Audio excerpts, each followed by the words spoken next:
This is Midnight, the first production model aircraft. We have invented something that can make that future possible. The future doesn't crash through your front door. It slips in quietly. An aircraft lifting off with a whisper, a vehicle that refuses to tip, a machine that builds objects the size of furniture. And suddenly you're asking, when did tomorrow start happening?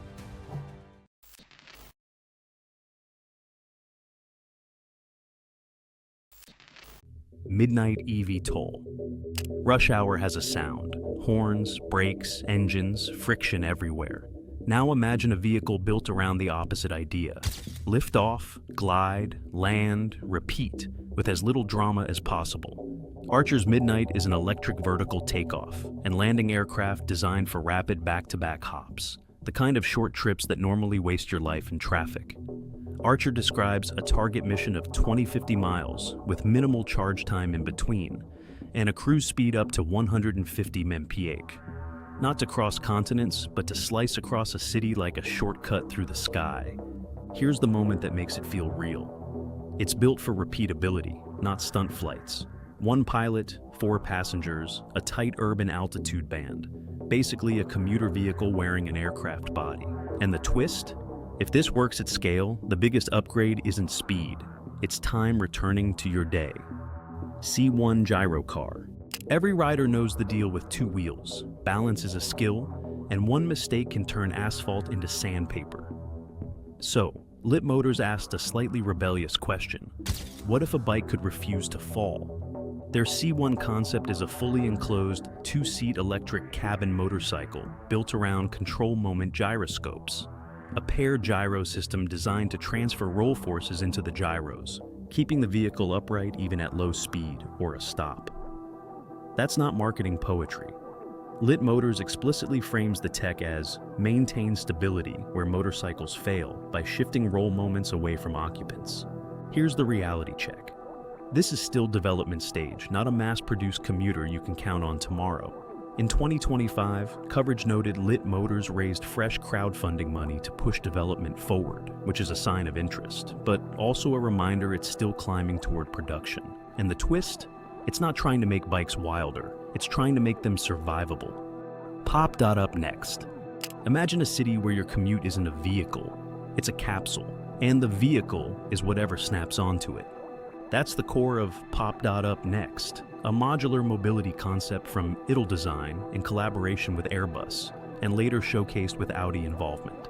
The passenger pod is designed to couple with a ground module for road travel, or connect to an air module to lift into the third dimension, turning one trip into a seamless handoff between street and sky. Here's the important honesty. This is concept to prototype territory, not a product you can order. Italdesign publicly demonstrated a 4-scale model flight test, which proves the idea is more than a sketch, but also shows how far it still has to go. And the twist is philosophical. It treats traffic like a routing problem. If the pod can switch bodies, the city stops feeling flat. SP-80 Kiteboat. Some inventions don't want to make your life easier. They want to pick a fight with a world record. SP-80 is a Swiss-led kiteboat project chasing the holy grail of sailing speed. 80 knots, about 150 kilometers per h, using wind power only. The idea is almost cinematic. A large kite pulls a surface-skimming craft, while a special foil system counters the kite's lift so the boat doesn't just fly away. The team says record attempts are tied to averaging speed over a measured course, not a single lucky spike. And this isn't just concept art. SP-80 publicly reported a top speed over 58 knots in 2025. Fast enough to prove the machine isn't a fantasy, but still short of the 80-knot dream. The twist is what it represents. A clean energy rocket where the fuel is invisible. Just wind, tension, and nerve. Gyroscope thrusters. Most aircraft advertise their power with a sound. Rotors chopping air, propellers whining, turbines screaming. Gyroscope is chasing the opposite, thrust without the spinning blades. Their idea is called fluidic propulsion, a system that uses a gas turbine to generate pressurized flow, then pushes it through specially shaped thrusters that entrain, pull in, surrounding air to amplify thrust. The company emphasizes a big advantage, These thrusters can be embedded and distributed across an airframe, with no exposed propellers, a safety and noise play, not just a speed play. Reality check. This is still in active development, but it's moving beyond slides. Jetoptera reported successful tests of key hardware, like static thruster tests, 2024, and a first engine test tied to its J500 cargo VTOL effort, June 2025. The twist? If it scales, the future aircraft might not sound like one at all. Orange Storm Giga.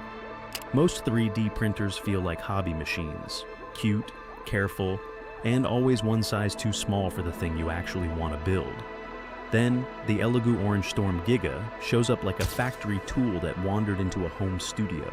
Its headline flex is pure scale, an 800x 800x 1000 mm build volume, big enough that you stop thinking in mini parts and start thinking in single-piece structures. That matters because splitting a large object isn't just annoying. It introduces weak seams, alignment errors, and hours of post-assembly. And it's not only size. Elegoo highlights fast printing capability, up to approximately 300 mm, and even an optional multi-nozzle setup that can add additional print heads on the same axis for parallel output. The twist? At this scale, printing stops being making toys. It starts looking like making inventory. The twist. At this scale, printing stops being making toys. It starts looking like making inventory. Luba 2 mower. You know what's quietly brutal about mowing the lawn? It's not the work, it's the repeat. Same path, same heat, same weekend vanishing like it never existed. The Momotion Luba 2 is built to steal that time back. Instead of using a buried perimeter wire, it relies on RTK satellite positioning, paired with vision sensors to map and navigate, letting you define mowing zones digitally, more like drawing a route than installing hardware. Momotion positions it as a no-wire robot mower that can handle complex yards and defined no-go areas. And here's the detail that turns it from gimmick to, okay, that's serious. The AWD version is designed for slopes, and its navigation stack is meant to keep it locked to a precise path instead of wandering like a confused Roomba. The twist is subtle. It's not a mower. It's a yard autopilot, and your weekend gets to breathe again. UD cap gloves. R has always had a tiny betrayal hidden in plain sight. Your eyes can see another world, but your hands are still holding plastic sticks. The UDCap VR gloves try to erase that gap. Built for Steam VR and heavily aimed at VR chat, they're designed to capture real finger motion and layer in haptic feedback. So gestures don't just look natural, they feel intentional. Udex Real sells them as a glove-based controller system, and their own docs describe replacing traditional VR controllers for Steam VR games, while also supporting precise hand motion capture for social spaces. Here's the reality check. This is still a new hardware ecosystem with trade-offs. A hands-on review noted they're very thin and light, with good tracking quality, but not perfect, meaning it's promising, not magic. And the twist? The moment gloves work well enough, VR stops being something you operate and starts feeling like somewhere you arrive. Air T15 scooter. There's a special kind of annoyance in modern cities. You can move fast or you can move light. It's usually one or the other. The Segway 9bot Air T15 tries to cheat that trade-off. This is a compact electric scooter built around one obsession: portability.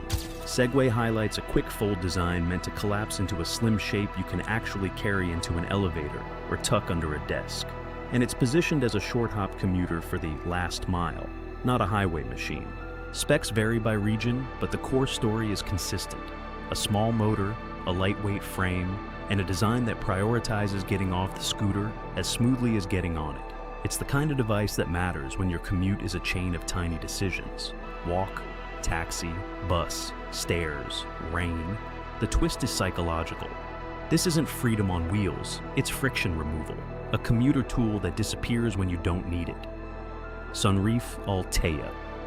A normal home doesn't move. It waits for life to happen around it. Sunreef's Altea flips that idea.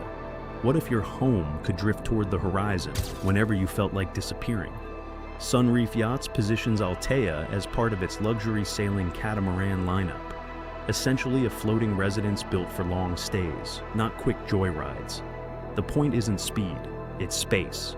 Wide decks, hotel-style interiors, and the kind of stability a multi-hull gives you compared to a narrow monohull. In other words, it's not a boat that asks you to camp. It's a boat that asks you to live. Here's the twist that makes it feel like an invention, not just luxury. By integrating modern marine tech and long-range comfort, it turns the ocean from a boundary into a neighborhood. You're not visiting the sea, you're relocating to it. 2025's future isn't one big breakthrough, it's 10 smaller doors. One lifts you above traffic, one refuses to fall over, one prints furniture-sized parts. Together, they don't just look cool, they steal back time, space, and control. Which door would you open first?